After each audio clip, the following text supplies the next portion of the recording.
E esse capítulo se intitula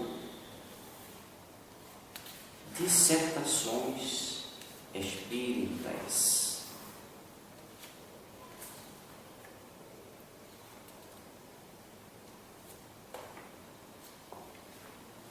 E esse último capítulo da Dissertações Espírita, que é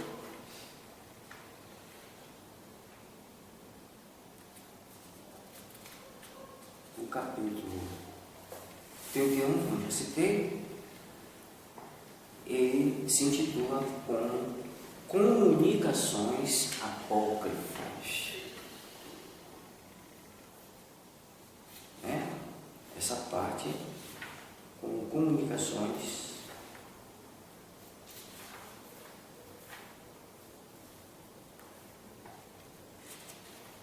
desse capítulo 31. Como disse, comunicações apócrifas. E nós paramos na dissertação de número, na comunicação apócrifa de número 32. Essa comunicação é de um irmão chamado Vicente de Paulo. Vamos ver o que diz. Não se pode mudar de religião quando não se tem uma que possa, ao mesmo tempo, satisfazer ao senso comum e à inteligência que se tem, e que possa, sobretudo, dar ao homem consolações presentes. Não se muda de religião, se cai da inépcia e da dominação, na sabedoria e na liberdade. Ide, nosso pequeno exército. Ide e não temais as balas inimigas, as que devem vos matar. Não foram ainda feitas, se estais sempre do fundo do coração no caminho de Deus. Quer dizer, se quereis combater pacífica e vitoriosamente pelo bem-estar e pela liberdade. Repito, Vicente de Paulo. Nota: quem reconhece São Vicente de Paulo nessa linguagem, nesses pensamentos desconexos e desprovidos de sentido? Que significam estas palavras? Não se muda de religião, se cai da inépcia e da dominação, na sabedoria e na liberdade. Com essas balas que não foram ainda feitas, suspeitamos muito ser esse espírito o mesmo que se assinou mais acima, Napoleão. Vamos à comunicação apócrifa de número 33. Nós falamos a 32, agora 33. Filhos da minha fé, cristãos da minha doutrina, esquecida pelo interesse das torrentes e da filosofia materialistas, segue-me pelos caminhos da Judéia. Segue a paixão da minha vida. Contemplai meus inimigos agora. Vede meus sofrimentos, meus tormentos e meu sangue derramado pela minha fé. Filhos espiritualistas de minha nova doutrina, estejais preparados para suportar, para desafiar as torrentes da adversidade, os sarcasmos dos vossos inimigos. A fé marchará sem cessar, segundo a vossa estrela, do mesmo modo que a estrela conduziu pela fé os magos do Oriente ao presépio. Quaisquer que sejam vossas adversidades, quaisquer que sejam vossas penas e as lágrimas que tereis derramado sobre esta esfera de exílio, tomai coragem, persuadi-vos de que a alegria que vos inundará no mundo dos espíritos estará bem acima dos tormentos da vossa existência passageira.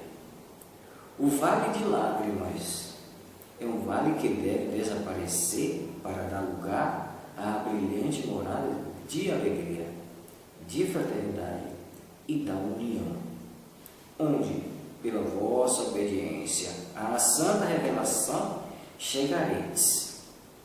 A vida, meus caros irmãos, desta esfera terrestre toda preparatória, não pode durar senão o tempo necessário para viver bem preparado para essa vida, que não poderá jamais acabar. Amai-vos, amai-vos como eu vos amei. E como vos amo ainda, irmãos, coragem, irmãos, eu vos abençoo, no céu vos espero. Ouse dizer quem falou isso? Jesus. Temos uma outra comunicação apócrifa do mesmo assinante e vamos passar para vocês.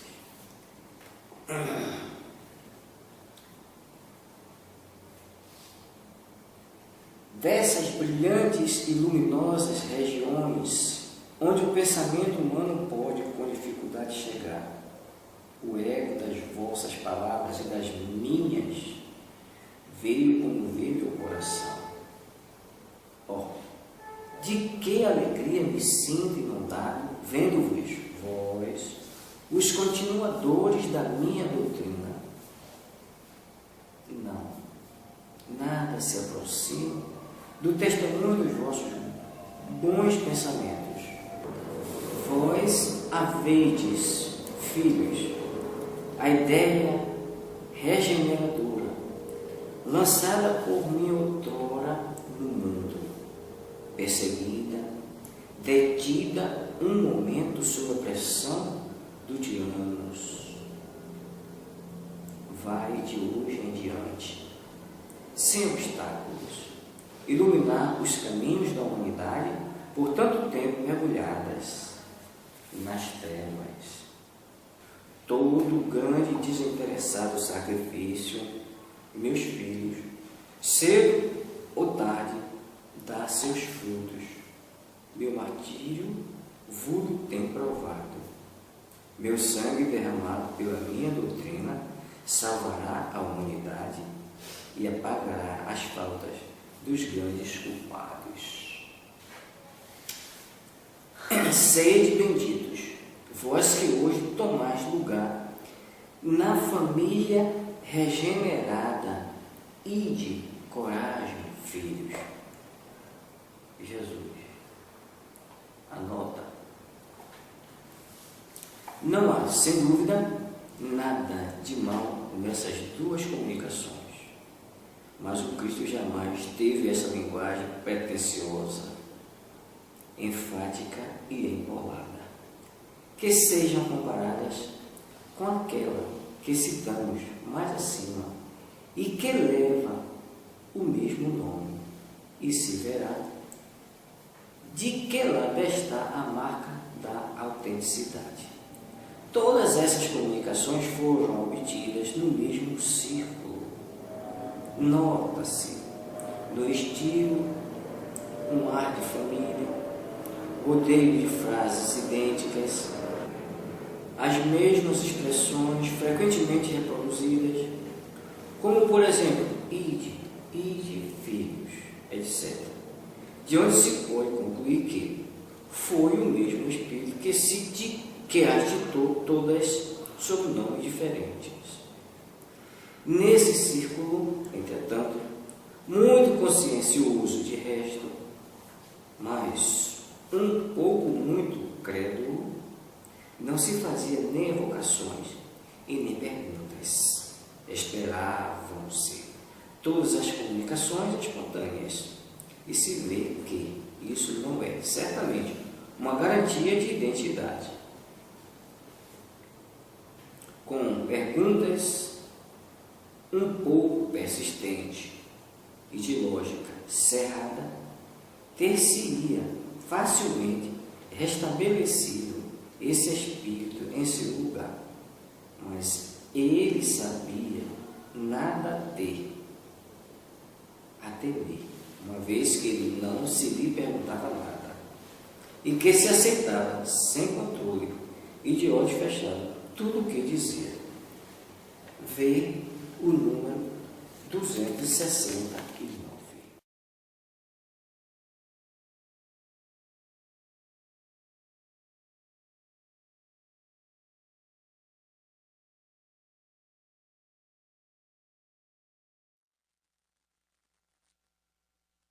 Correção, filhos da minha fé, cristãos da minha doutrina esquecida pelos interesses das ondas da filosofia dos materialistas, segui-me no caminho da Judéia, segui a paixão da minha vida, contemplai meus inimigos agora, vede os meus sofrimentos, meus tormentos e meu sangue derramado. Filhos espiritualistas da minha nova doutrina, estai prontos a suportar, a afrontar as ondas da adversidade, os sarcasmos de vossos inimigos. A fé caminhará sem cessar seguindo a vossa estrela, que vos conduzirá ao caminho da felicidade eterna, tal como a estrela conduziu pela fé os magos do Oriente à manjedoura. Quaisquer que sejam as vossas adversidades, quaisquer que sejam as vossas penas e as lágrimas que houverdes derramado nessa esfera de exílio, tomai coragem, ficai persuadidos de que a alegria que vos inundará no mundo dos espíritos estará muito acima dos tormentos da vossa existência passageira.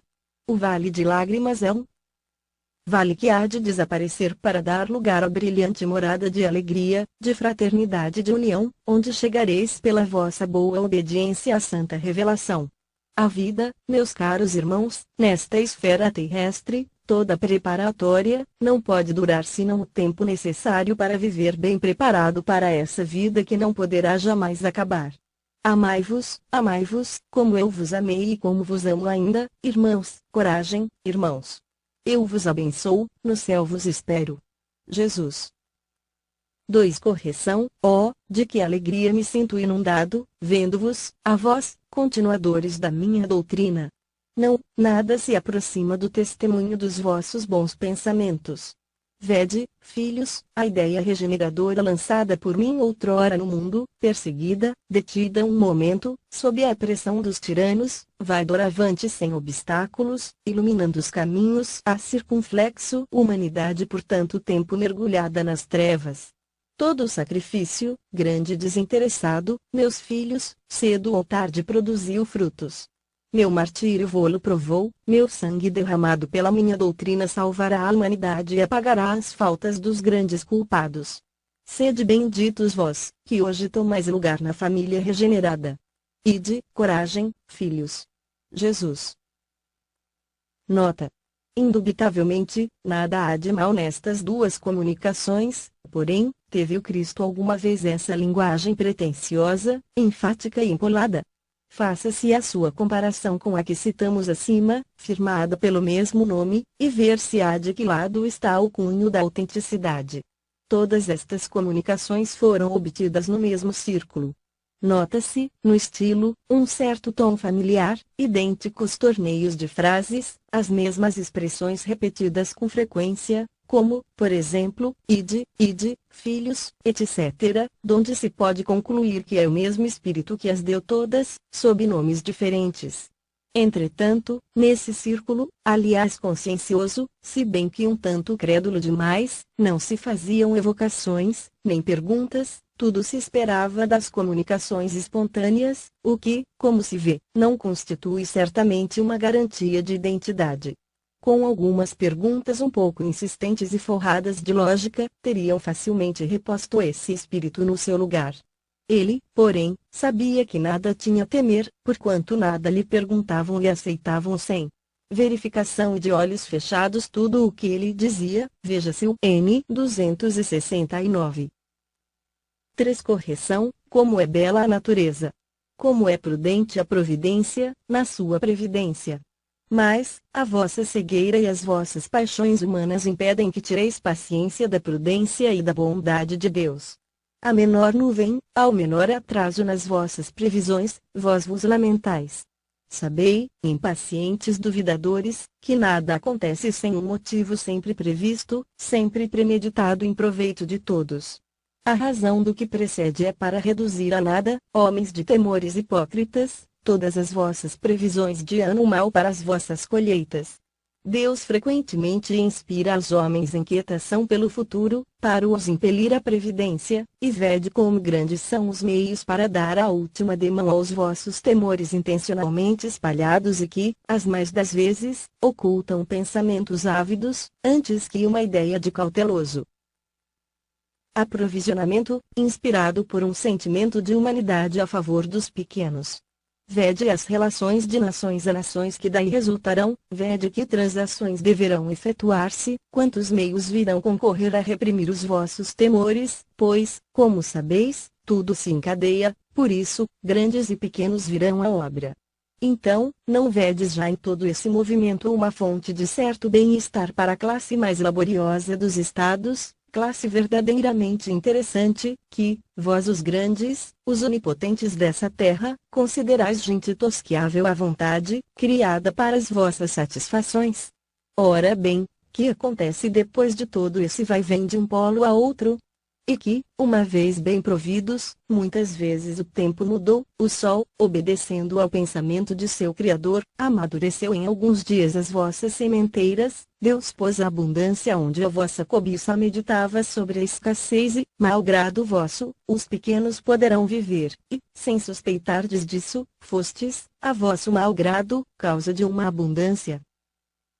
Entretanto, sucede Deus o permite algumas vezes que os maus tenham êxito em seus projetos cúpidos, mas então é o ensinamento que Deus quer dar a todos, é a previdência humana que Ele quer estimular, é a ordem infinita que reina na natureza, é a coragem contra os acontecimentos que os homens devem imitar, que devem suportar com resignação.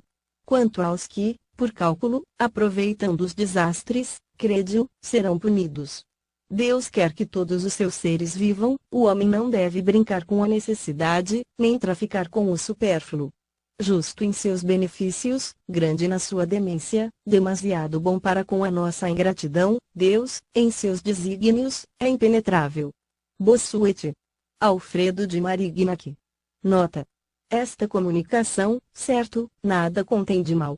Encerra mesmo profundas ideias filosóficas e conselhos muito avisados, que poderiam levar os poucos versados em literatura a equivocar-se relativamente à identidade do autor. Tendo o médium, que a obtivera, submetido ao exame da Sociedade Espírita de Paris, foram unânimes os votos declarando que ela não podia ser de Bossuet. São Luís, consultado, respondeu: esta comunicação, em si mesma, é boa, mas, não acrediteis tenha sido Bossuet quem a ditou. Escreveu a um espírito, talvez um pouco sob a inspiração daquele outro, ele pôs por baixo o nome do grande bispo, para torná-la mais facilmente aceitável. Praticou o espírito que colocou o seu nome, em seguida o de Bossuet. Interrogado sobre o motivo que o levara a proceder assim, disse esse espírito: eu desejava escrever alguma coisa, a fim de me fazer lembrado dos homens. Vendo que sou fraco, entendi de apadrinhar o meu escrito com o prestígio de um grande nome, mas, não imaginaste que se reconheceria não ser de Bossuet a comunicação, quem sabe lá, ao certo. Poderíeis enganar-vos. Outros menos perspicazes a teriam aceitado. De fato, a facilidade com que algumas pessoas aceitam tudo o